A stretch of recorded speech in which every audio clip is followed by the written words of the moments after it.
Field marshal Syed Asim Munir ने पाकिस्तान की दिफाई सलाहियत को जदीद तकाज़ों से हम आहंग करने पर खुसूसी जोर दिया है, जो मौजूदा इलाकाई और आलमी सिक्योरिटी हालात के तनाजुर में नहायत अहमियत का हामिल है।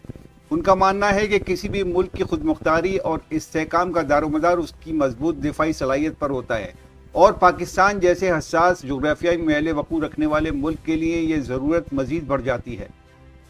फील्ड मार्शल सैयद आसिम मुनीर ने अफवाज पाकिस्तान की पेशा वराना तरबियत, जदीद हथियारों के हुसूल और टेक्नोलॉजी के मौसर इस्तेमाल को तरजीह दी है।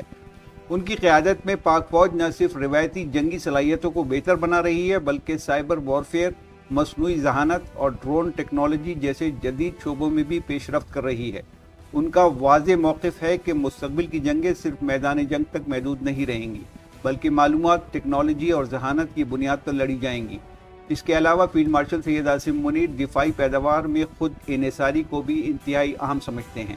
उनके नज़दीक मकामी सतह पर असला साजी और दिफाई साजो सामान की तैयारी न सिर्फ मुल्की मईशत को मजबूत करती है, बल्कि बैरूनी इन्हिसार को भी कम करती है।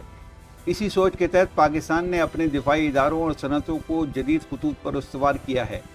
उनकी क़यादत में पाक फ़ौज ने इलाक़ाई अमन के क़याम के लिए भी मुतवाज़न हिकमत अमली अपनाई है।